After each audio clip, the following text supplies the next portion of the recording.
تعدوا نعمة الله لا تحصوها إن الله لغفور رحيم. إن الحمد لله نحمده ونستعينه ونستغفره ونعوذ بالله من شرور أنفسنا ومن سيئات أعمالنا من يهده الله فلا مضل له ومن يضلله فلا هادي له وأشهد أن لا إله إلا الله وحده لا شريك له وأشهد أن محمدا عبده ورسوله أرسله بالحق بشيرا ونذيرا أما بعد فإن خير الحديث كتاب الله وخير الهدي هدي محمد صلى الله عليه وسلم وشر الأمور محدثاتها وكل محدثة بدعة وكل بدعة ضلالة وكل ضلالة في النار. فأعوذ بالله من الشيطان الرجيم. بسم الله الرحمن الرحيم. يوم نقول لجهنم هل امتلأت وتقول هل من مزيد وأزلفت الجنة للمتقين غير بعيد هذا ما توعدون لكل أواب حفيظ من خشي الرحمن بالغيب وجاء بقلب منيب ادخلوها بسلام ذلك يوم الخلود لهم ما يشاءون فيها ولدينا مزيد. بعد حمد و صلات کے ساری تعریفیں، ساری حمد و ثنا، ساری کبریائی و بزرگی اس اللہ وحدہ لا شریک ہی کے لیے لائق و زیبا ہے جو اس کائنات کا خالق اور مالک ہے. بے شمار لکھوں کار انگنت درود و سلامتی ہو سارے انبیاء علیہ الصلاۃ والسلام پر، خصوصاً ہمارے آخری نبی جناب محمد رسول اللہ صلی اللہ علیہ وسلم پر. محترم حضرات، معزز خواتین اسلام،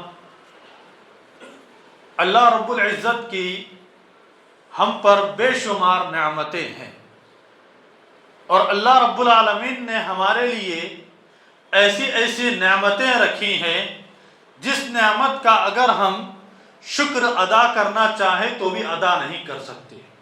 کسی ایک نعمت کا بھی اگر ہم زندگی بھر شکر ادا کرتے رہیں تب بھی ہم اس نعمت کا حق ادا نہیں کر سکتے.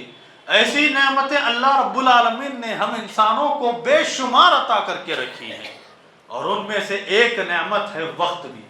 اللہ رب العالمین اپنی نعمتوں کو گنواتے ہوئے فرماتا ہے وَإِن تَعُدُّ نِعْمَةَ اللَّهِ لَا تُحْصُوهَا کہ تم اللہ رب العالمین کی نعمتوں کو گننا چاہو گے، شمار کرنا چاہو گے تو تم اللہ رب العالمین کی نعمتوں کو نہ گن سکتے ہو نہ شمار کر سکتے ہو. اور انہی نعمتوں میں سے ایک نعمت ہے وقت. جو اللہ رب العالمین نے یہ وقت عطا کیا ہے یہ سب سے بڑی نعمت ہے. چاہے امیر ہو کہ غریب ہو، چاہے بیمار ہو کہ تندرست ہو، کسی کے لیے بھی ہو، اللہ رب العالمین نے برابر وقت عطا کیا ہے. ایسا نہیں ہے کہ کسی کو زیادہ وقت کسی کو کم وقت، ایسا بالکل بھی نہیں ہے. زندگی ملی ہے، ہاں یہ الگ بات ہے کہ کسی کو کم عمر ہے تو کسی کو زیادہ عمر دی گئی ہے، لیکن اللہ رب العالمین نے سانسیں چلتے ہوئے انسان کو جو وقت دیا ہے وہ تمام انسانوں کے لیے برابر رکھا ہے. اور ایسے میں ہم مسلمانوں کے لیے یہ ضروری بن جاتا ہے کہ ہم وقت کی قدر و قیمت کریں، وقت کی اہمیت کو پہچانیں، اس لیے کہ ہمارا اسلام جو ہے وہ ہمیں وقت کی صحیح تعلیم دیتا ہے، وقت کی قدر کرنے کی تعلیم دیتا ہے، وقت کو بہترین طریقوں میں استعمال کرنے کی ہمیں اللہ رب العالمین تعلیم دیتا ہے. اب جا بجا اسلام کی تعلیمات دیکھ لیجئے کس قدر وقت کی پابند ہمیں دکھائی دیتی ہے. نماز اٹھا لیجئے، کیا وقت پر ہم نماز نہیں پڑھتے؟ ابھی جمعہ کا خطبہ آپ اٹھا لیجئے، 1 سیکنڈ پہلے یا 1 منٹ پہلے ممبر پر خطیب کو چڑھنے نہیں دیا جاتا. کیوں؟ وقت کی اتنی پابندی ہے. نماز پڑھی جاتی ہے چاہے وہ کتنا بڑا انسان کیوں نہ آ جائے، چاہے کتنا بڑا وہ آدمی کیوں نہ آ جائے، اس کے لیے نماز نہیں روکی جاتی. وقت پر نماز ادا ہوتی ہے، وقت پر عبادتیں ہوتی ہیں، وقت پر جمعے کا خطبہ شروع ہوتا ہے، وقت پر جمعے کا خطبہ ختم ہوتا ہے اور وقت پر نماز بھی ادا ہو جاتی ہے. کیوں؟ کیونکہ اسلام نے یہ وقت کی پابندی بتائی ہے، وقت کی اہمیت کو بتایا ہے اور اللہ کے رسول صلی اللہ علیہ وسلم نے ان کو نعمتوں میں قرار دیا ہے. کیا فرمایا اللہ کے رسول صلی اللہ علیہ وسلم نے؟ نعمتان مبغوض فیہما کثیر من الناس الصحۃ والفراغ، کہ دو نعمتیں ایسی ہے جس میں انسان ہے نا سستی اور کاہلی برتتا ہے، جس میں انسان توجہ نہیں دیتا۔ کیا ہے وہ نعمتیں؟ الصحۃ والفراغ، صحت ہے اور فارغ اوقات ہے، فرصت ہے۔ انسان کو اللہ رب العالمین نے یہ دونوں چیزیں دو وقت دیا ہے، ایک وقت کے شکل میں دیا ہے، ایک صحت کی شکل میں دیا ہے، اس کی انسان قدر کرے۔ جب اس چیزوں کی ناقدردانی ہوتی ہے تو ان چیزوں کے کھو جانے پر انسان کو جتنا افسوس ہوتا ہے وہ پھر اس کو کبھی اس کو پا نہیں سکتا۔ کیا؟ انسان کے لیے اللہ رب العالمین نے جو صحت دی ہے، جو تندرستی دی ہے، جس کا وہ جسم ہٹا کٹا ہے، آج وہ جس طریقے سے کما سکتا ہے، جس طریقے سے وہ عبادتوں میں مصروف رہ سکتا ہے، اگر بیمار پڑنے کے بعد وہ کام نہیں کر سکتا، نہ وہ کما سکتا ہے، نہ وہ صحیح طریقے سے نماز ادا کر سکتا ہے، نہ عبادتوں میں مصروف رہ سکتا ہے۔ کیوں؟ وقت کے وقت کا قدردان انسان بیماری سے پہلے عبادتوں میں مصروف رہتا ہے، بیماری سے پہلے صحت مندی کی علامت میں، صحت مندی کے دور میں وہ اپنے آپ کو، اپنے کام کو صحیح طریقے سے پہچانتا ہے۔ اسی طریقے سے فارغ اوقات جو اس کو وقت اللہ رب العالمین نے دیا ہے اس کا وہ صحیح طریقے سے استعمال کرتا ہے۔ اپنے بیوی بچوں کے تربیت میں، اپنے بیوی بچوں کے کمانے کے لیے، اپنے بیوی بچوں کے لیے وہ وقت صرف کرتا ہے، عبادتوں میں وہ وقت اپنا صرف کرتا ہے۔ کئی ایسے لوگ ہیں جن کو اللہ رب العالمین نے یہ دونوں چیزیں عطا کر کے رکھی ہیں، صحت بھی عطا کر کے رکھا ہے، انہیں وقت بھی عطا کر کے رکھا ہے، مگر وہ صحت کے رہتے ہوئے وہ عبادتوں سے دلچسپی نہیں رکھتے، وہ اپنے کاروبار میں، وہ اپنے گھر والوں میں کوئی دلچسپی نہیں رکھتے۔ جب وقت ہاتھ سے نکل جاتا ہے تو اتنا پشیمان ہوتے ہیں، اتنا افسوس ملتے ہیں اور کہتے ہیں کہ کاش میں اس وقت جب مجھے وقت تھا، جب میرے پاس طاقت تھی، جب میرے پاس قوت تھی، جب میرے پاس صحت تھی، اگر کاش اس وقت میں نمازیں ادا کر لیتا، کاش اس وقت میں اللہ کی عبادتوں میں مصروف رہتا، کاش اس وقت میں اپنے گھر والوں کے لیے کچھ کر لیتا۔ آج میں زندہ ہوں مگر میرے پاس نہ تو وقت ہے، نہ پھر میرے پاس کوئی صحت ہے۔ دیکھیے کئی ایسے حالات ہیں، کئی ایسے لوگ ہیں جو زندہ رہتے ہوئے بھی بیماریوں کی وجہ سے نہ تو وہ ٹھیک طریقے سے عبادتوں میں مصروف ہو سکتے ہیں، نہ ہی وہ اپنے گھر والوں کا صحیح طریقے سے ذمہ داریاں ادا کر سکتے ہیں۔ تو یہ دو چیزیں اللہ رب العالمین کی عطا کردہ نعمت اور فراغت، یہ دونوں چیزیں انسان کو مد نظر رکھتے ہوئے ان دونوں کا صحیح طریقے سے استعمال کرنے کی ضرورت ہے۔ اتنا ہی نہیں کہ جو زندگی ہمیں ملی ہے، اس زندگی میں جو کچھ بھی ہم کر رہے ہیں، یقین جانیے ہمیں ایک نہ ایک دن اس کا حساب و کتاب دینا پڑے گا۔ ایک ایک پل کا ہمیں اللہ رب العالمین کے سامنے حساب و کتاب دینا پڑے گا کہ ہم نے یہ زندگی کہاں پر خرچ کی، یہ جوانی کہاں پر ہم نے لٹائی۔ اللہ کے رسول صلی اللہ علیہ وسلم فرماتے ہیں، فرمایا لا تزال قدم ابن آدم یوم القیامت عند ربہ حتی یسأل عن خمس، کہ بندے آدم کی اولاد کے قدم کل قیامت کے دن اللہ رب العالمین کے پاس سے اس وقت تک ہل نہیں سکتے جب تک کہ وہ 5 سوالات کے جوابات نہ دے دیں۔ کیا سوالات کیے جائیں گے؟ پہلا سوال ہوگا ان عمرہ فیما افناہ، کہ تم نے اپنی عمر کہاں گزاری، جو تمہیں زندگی بھر کی عمر دی گئی تھی، اس عمر کو تم نے کہاں خرچ کیا، کن کاموں میں خرچ کیا، کیسے تم نے اس عمر کو خرچ کیا۔ جوانی، بڑھاپا، بچپن، لڑکپن، یہ ساری چیزیں ہم نے تم کو دی، بتاؤ تم نے اپنی جوانی کو، اپنے بڑھاپے کو، اپنی جو زندگی ہے اس کو تم نے کیسے خرچ کیا۔ یقین جانیے ہر ایک ایک پل کا ہمیں اللہ رب العالمین کے سامنے حساب و کتاب دینا ہوگا۔ اگر کسی کو 60 سال کی زندگی ملی ہے تو اس 60 سال کی زندگی کا ہمیں حساب و کتاب دینا ہوگا، ان 60 سالوں میں سے ہر ایک سال کا حساب و کتاب دینا ہوگا، ہر ایک مہینے کا حساب و کتاب دینا ہوگا، ہر ایک ہفتے کا حساب و کتاب دینا ہوگا، ہر ایک دن کا، ہر ایک گھنٹے کا، ہر ایک منٹ کا ہمیں حساب و کتاب دینا ہوگا۔ کیسے کمایا، کہاں زندگی ہم نے خرچ کی، کہاں ہم نے اپنی زندگی کو لگایا، اور دوسرا سوال کیا ہوگا؟ اسی زندگی میں سے ایک اور مخصوص سوال کیا جائے گا، وَأَن شَبَابِي فِيمَا أَبْلَىٰ، کہ تم نے اپنی جوانی کے ایام کو کہاں گزارے ہیں؟ کیونکہ انسان کی جو جوانی کی زندگی ہوتی ہے وہ بڑی پھرتیلی زندگی ہوتی ہے، وہ بڑی جوش سے بھری ہوئی زندگی ہوتی ہے، اور اسی زندگی کے تعلق سے انسان سے پوچھا جائے گا، اور یہ انسان کے عروج کی زندگی ہوتی ہے، یہ بلندیوں کی زندگی ہوتی ہے۔ اسی لیے اللہ رب العالمین کل قیامت کے دن خاص کر اس زندگی کے تعلق سے ہم سے پوچھا جائے گا، پوچھے گا اللہ رب العالمین کہ تمہیں میں نے جوانی دی تھی، یہ جوش ولولاد جو میں نے تم کو دیا تھا، اس کو تم نے کہاں خرچ کیا؟ بیکار کے کاموں میں، یا اللہ کی عبادت میں، یا اعلاء کلمت اللہ میں، یا دعوت و تبلیغ میں، یا پھر فارغ اوقات کو یوں ہی اپنے دوستوں کے ساتھ گپ شپ میں لڑا کر کے تم نے اپنی جوانی کو ختم کر دیا؟ پوچھا جائے گا، ایک ایک سوال ہم سے پوچھا جائے گا۔ یہ وقت کی قدر کرنا ہمیں اب سے ہی سمجھنا چاہیے، ابھی سے ہمیں جان لینا چاہیے کہ یہ جو زندگی ملی ہے، یہ زندگی اللہ رب العالمین نے ایسے ہی نہیں دی ہے۔ اور ذرا غور تو کرو لوگوں، اللہ رب العالمین نے اس کائنات کے اندر ایک ذرہ سا برابر بھی اگر کسی پتنگے کو بنایا ہے تو وہ بھی کسی بے مقصد نہیں بنایا ہے، تو پھر اتنے بڑی انسان کو، اشرف المخلوقات ہے یہ انسان، تو پھر اس کو کیسے بے مقصد بنایا جا سکتا ہے؟ اس کی زندگی کا ایک ایک لمحہ کیسے بے مقصد ہو سکتا ہے؟ اس کی زندگی کا ایک ایک پل کیسے بے مقصد ہو سکتا ہے؟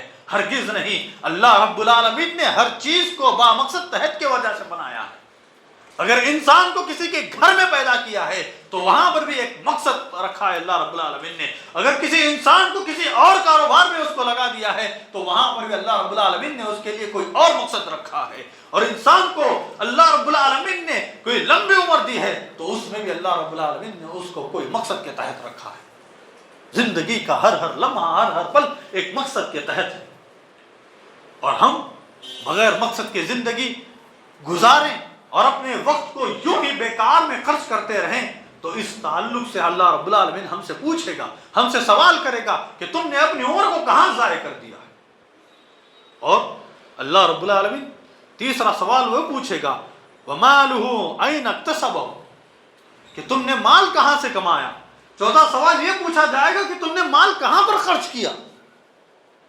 اور پانچواں سوال یہ پوچھا جائے گا، وَمَاذَا عَمِلَ فِي مَا عَلِمَ، اور اس چیز پر تم نے کہاں تک عمل کیا جو چیز تمہیں حاصل ہوئی تھی، جو چیز تم نے سیکھی تھی، جو تمہیں جمعہ کے خطبوں میں بتائے گئے تھے، جو تمہیں صبح و شام کے دروس و اذکار میں بتائے گئے تھے، جو تمہیں رمضان کے دروس میں بتائے گئے تھے، جو تمہیں پروگرامات میں، اور تم نے جہاں جہاں بیٹھ کر کے نصیحتیں حاصل کی تھی، تم نے جہاں جہاں بیٹھ کر کے علم حاصل کیا تھا، بتاؤ تم نے اس پر کہاں تک عمل کیا۔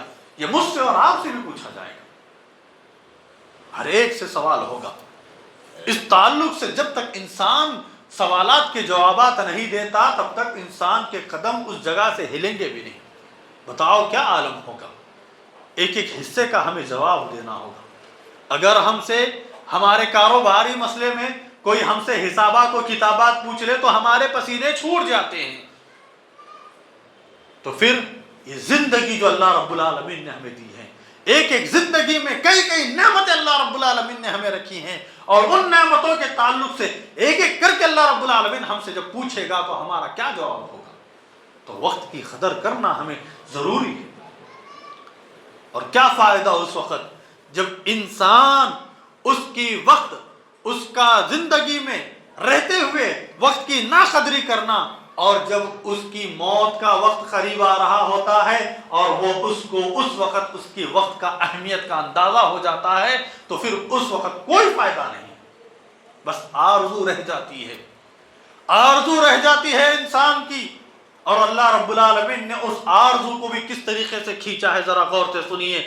اللہ رب العالمین فرماتا ہے، حَتَّى إِذَا جَاءَ أَحَدُهُمُ الْمَوْتُ قَالَ رَبِّ ارْجِعُونِ لَعَلِّي أَعْمَلُ صَالِحًا فِي مَا تَرَكْتُ، جب اس کے موت کا وقت قریب آ جاتا نا، جب فرشتوں کو دیکھ لے گا گھبراہٹ کی عالم میں، تو اس کی ایک ہی آرزو ہوگی، وہ سمجھ جائے گا کہ اب اس کا برا کام، برا وقت شروع ہو چکا ہے، وہ سمجھ جائے گا کہ اب اس کی بربادی کا وقت آ چکا ہے۔ تو کہے گا اے میرے پروردگار مجھے واپس دنیا میں لوٹا دے تاکہ میں وہ نیک اعمال کروں جس کو میں نے چھوڑ دیا تھا، جس کو میں نے کیا ہی نہیں۔ اے اللہ تو مجھے واپس لوٹا دے۔ کیا فائدہ اس وقت؟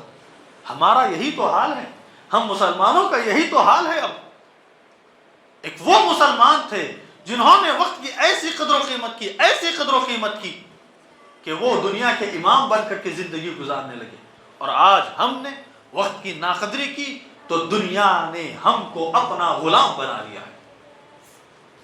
اور ہم اس وقت کیا فائدہ جب ہماری موت قریب آئے اور ہم کہتے رہیں کہ اے میرے پروردگار ہمیں دنیا میں واپس لوٹا دے، ہمیں دنیا میں واپس لوٹا دے تاکہ پھر سے نیک اعمال کریں جو ہم نے چھوڑی تھی، جو میں نے چھوڑا تھا۔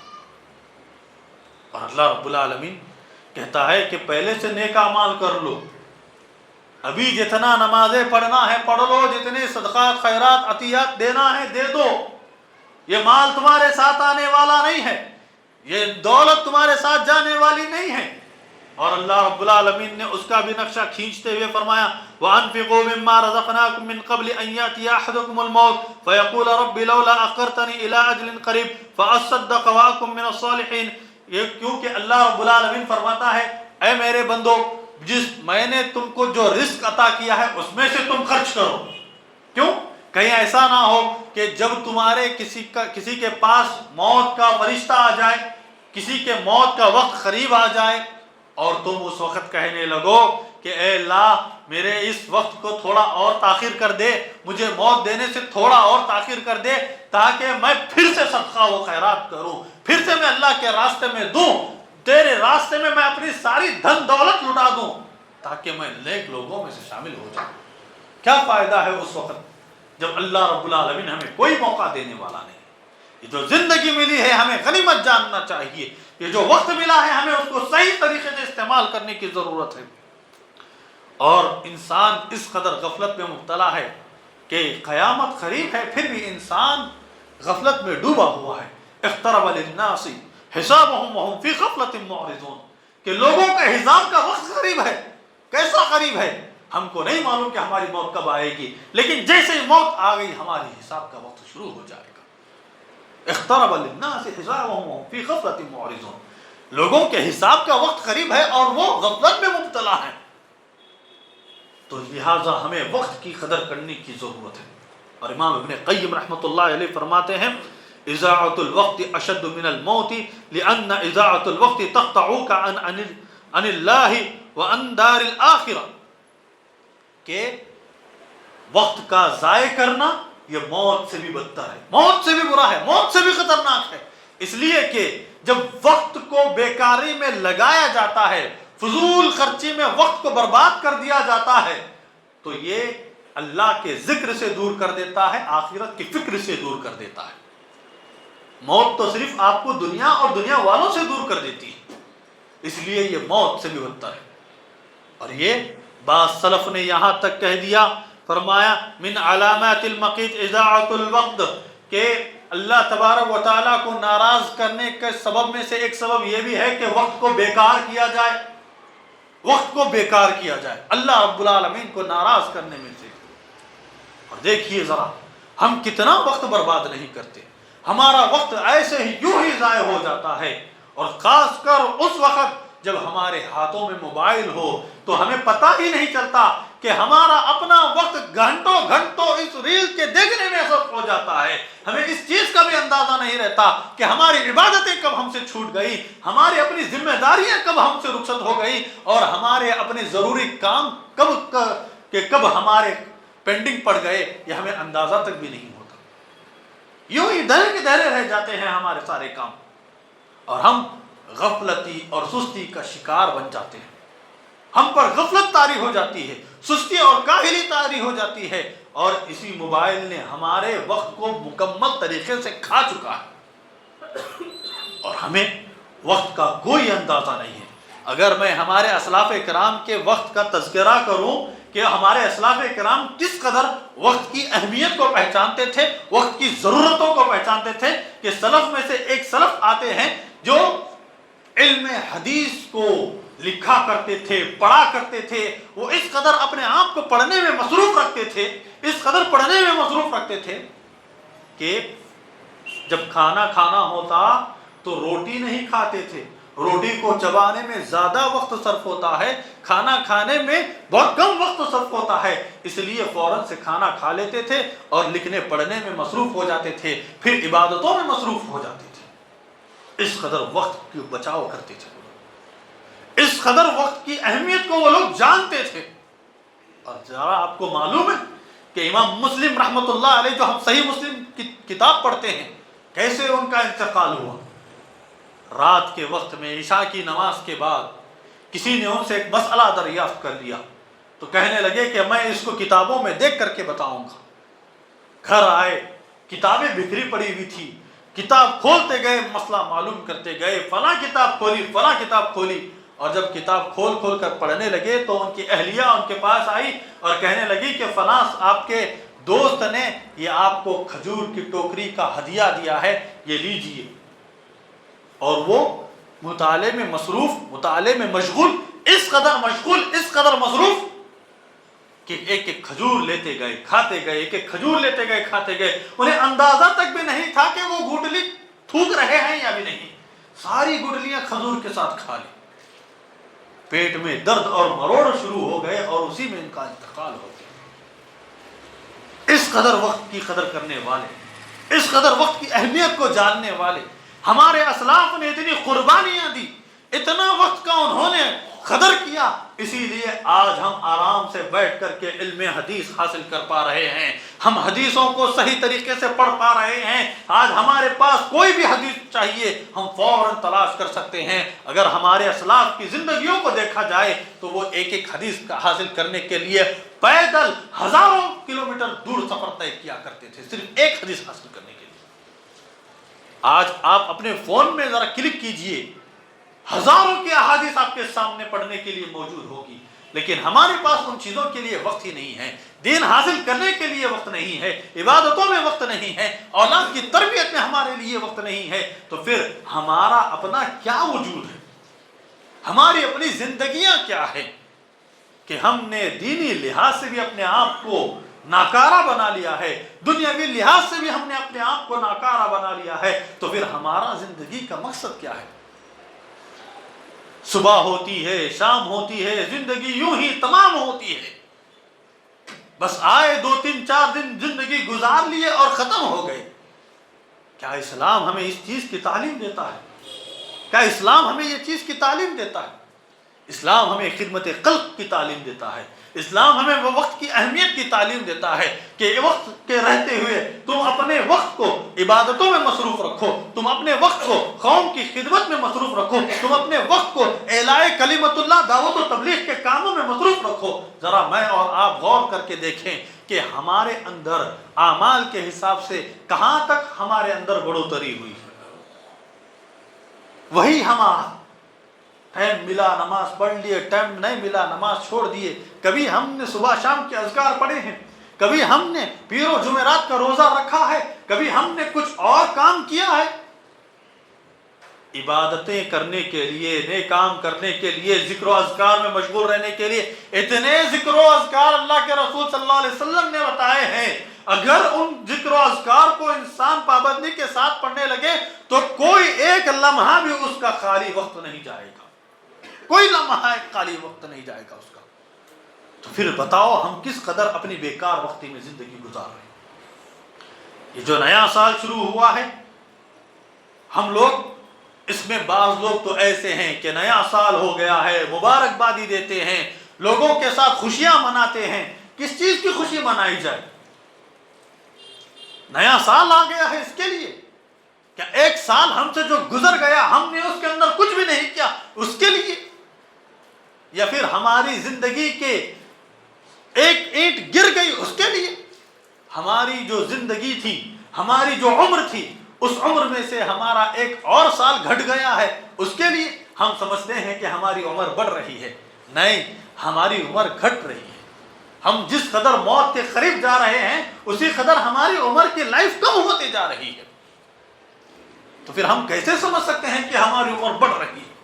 تو ہم دیکھیں، سوچیں، غور کریں کہ اس عمر کو پا کر کے ہم نے کیا حاصل کر لیا ہے، کیا ہم نے کہاں تک کمایا ہے، ہم نے اس عمر کو کہاں پر وقت کر دیا ہے، کہاں پر ہم نے اس عمر کو لگایا ہے، اور نئے سال کا کیا معنی و مطلب ہے۔ حضرات، ہمارے پاس کوئی اسلامی ایسا تصور نہیں ہے کہ نیا سال آئے تو اس کے لیے مبارکبادیاں دی جائے، نیا سال آئے تو اس کے لیے خیر اور برکت کا معنی و مطلب اس سے لیا جائے، ہرگز نہیں۔ مسلمان نئے سال کو اتنی ہی اہمیت نہیں، مسلمانوں کے درمیان کوئی نئے سال کی اہمیت نہیں ہے، اس کے پاس ہر دن کی، ہر لمحے کی اہمیت ہونی چاہیے۔ صرف نیا سال پہلی جنوری یا پہلا محرم کو ہی نہیں، بلکہ انسان کے لیے ہر لمحہ، ہر سیکنڈ، ہر گھنٹہ، ہر منٹ، ہر دن اس کے لیے اہمیت کا حامل ہے، ہر دن اس کے لیے ضروری ہے۔ ہمارے لیے نیا سال بس صرف تاریخ کے لیے ہوتا ہے، یہ دن، یہ رات، یہ کیلنڈر، یہ پہلی، دوسری، تیسری تاریخیں، یہ بس ہمارے لیے تاریخ کے طور پر ہیں، کوئی خصوصیات کے لیے نہیں ہے۔ انسان، ایک مومن بندے کے لیے ہر دن اس کا خاص ہوتا ہے، اور ہم سوچیں، یہ غور کریں کہ ہم نے اپنے وقت کو کہاں خرچ کر دیا ہے، اپنے خود کا احتساب کریں، محاسبہ کریں کہ میں نے اپنی زندگی کے عمر کو کہاں خرچ کر دیا ہے، اور آخرت کی فکر کی طرف توجہ دیں۔ اور میں تو یہی کہتا ہوں حضرات کہ ہم اپنے آپ میں غور کر کے دیکھیں کہ ہم کس قدر پھیچے ہوئے ہیں، کس قدر پچھڑے قوم سے تعلق رکھتے ہیں۔ ہمارے اندر علم ہونے کے باوجود، ہمارے اندر بہترین دین ہونے کے باوجود، ہمارے پاس علماء کی بڑی تعداد ہونے کے باوجود، ہمارے اسلاف کرام کا علم کا خزانہ ہونے کے باوجود، رہنمائی ہونے کے باوجود، آج ہم اندھیروں کے راستے میں بھٹکے ہوئے نظر آ رہے ہیں۔ کیوں؟ کیونکہ ہم نے اپنی زندگی کا کوئی لاہ عمل تیار نہیں کیا، ہم نے اپنی زندگی کی کوئی راستہ تیار نہیں کر کے رکھا ہے، ہم نے اپنی زندگی کا کوئی مقصد تیار کر کے نہیں رکھا ہے۔ اگر میں یہیں پر بیٹھے ہوئے اپنے کسی بھائی سے پوچھ لوں کہ بتاؤ آپ کو جو زندگی ملی ہے کہ آپ نے اپنے لیے یا اپنے بچوں کے لیے کوئی لاہ عمل، کوئی ترتیب، کوئی ایک شیڈول تیار کر کے رکھا ہے یا نہیں، ہمارے سب کے پاس سے یہی جواب آئے گا کہ ہم نے کوئی شیڈول تیار کر کے نہیں رکھا۔ اگر میں اس کو لاہی عمل کے لحاظ سے ترتیب دینا چاہوں تو اس کو 4 خانے دیے جا سکتے ہیں، 4 شیٹ اس کے بن سکتے ہیں۔ پہلی وہ شیٹ عبادتوں کی ہونی چاہیے، دوسری وہ شیٹ جو معاملات کی ہونی چاہیے، تیسری وہ شیٹ جو اولاد کی تربیت کی ہونی چاہیے، اور چوتھی شیٹ جو ہماری کاروبار اور تجارت کی ہونی چاہیے۔ پہلی شیٹ میں ہم عبادتوں میں کہاں تک آگے ہیں، ہمارے سے فرض نمازوں کی پابندی ہو رہی ہے یا نہیں ہو رہی ہے، ہم کوئی نیک عمل کر رہے ہیں یا نہیں کر رہے ہیں، معاملات میں ہم معاملات میں کس قدر آگے ہیں، یا معاملات میں ہمارے اندر کہاں کمی پائی جا رہی ہے، کس کو ہم نے تکلیف دی ہے، کس کو ہم نے نقصان پہنچایا ہے، آج کے دن میں نے کس کو فائدہ پہنچایا ہے، یہ غور کریں۔ اور تیسری شیٹ میں جو بچوں کی تربیت کا ہے کہ ہم اپنے بچوں کا لاہی عمل سیٹ کریں۔ میرا بچہ بڑا ہی مینٹین کرنے والا ہے، میرا بچہ چیزوں کو بڑے ہی صحیح طریقے سے رکھتا ہے، تو لہٰذا اس کو مینجمنٹ کا طریقہ سکھایا جائے۔ میرے بچے کو میں فلاں ڈاکٹر بناؤں گا۔ آج ہمارے مسلمانوں میں ذرا بتلا دیجئے، چھوٹے موٹے کاروبار، میکینک، دکاندار، ورکر، اسی طریقے کے ہمارے اپنے بچوں کو ہم تعلیم دے رہے ہیں، اور زیادہ سے زیادہ اگر ہمارے پاس کوئی بچہ پڑھ لیتا ہے تو وہ ہے MBBS بن جاتا ہے یا پھر وکیل بن جاتا ہے، اور غلطی سے کوئی اگر بچہ اچھا پڑھ لے تو وہ جج بن جاتا ہے، اور اگر غلطی سے اور اچھا پڑھ لے تو وہ چارٹر اکاؤنٹنٹ یا اس سے بھی ذرا آگے نکل جاتا ہے۔ اور میں نے دیکھا ہے کہ جب کوئی اتنی بڑی پوزیشن پر پہنچ جاتا ہے تو وہی لوگ پہنچ پاتے ہیں جو اسلام سے ہٹ کر سیکولر ذہن رکھتے ہیں، وہ نہیں جو اسلامی ذہن رکھتے ہیں، ہرگز نہیں ہے۔ تو پھر ہمارے اپنے بچوں کی زندگی اور ہمارے اپنے بچوں کا مستقبل ہم اپنے ہاتھوں سے برباد کر رہے ہیں۔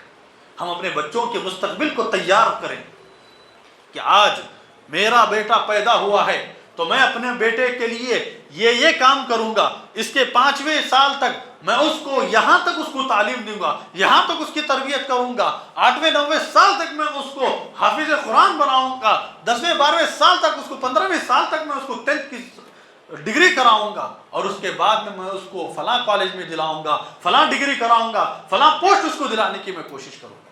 یہ ہمارے پاس ہے کوئی الہی عمل؟ ہرگز نہیں ہے۔ تو پھر ہم ہمارے بچوں کے زندگیوں کو برباد کر رہے ہیں۔ یہ چیز، یہ شعور، یہ کب آ سکتا ہے؟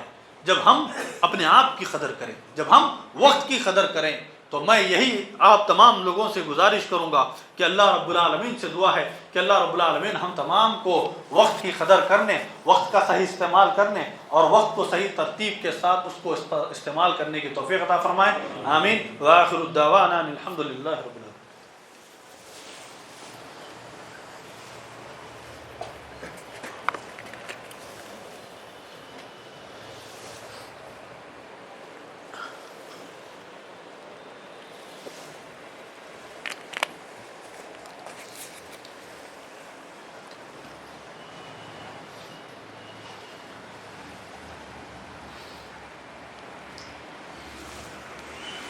الحمد للہ رب العالمین والصلاة والسلام علی رسولہ الکریم وعلی آلہ وصحبہ اجمعین ومن تبعهم بإحسان إلى يوم الدين. أما بعد، إن الله يأمر بالعدل والإحسان وإيتاء ذي القربى وينهى عن الفحشاء والمنكر والبغي يعظكم لعلكم تذكرون. سبحان ربك رب العزة عما يصفون وسلام على المرسلين والحمد لله رب العالمين.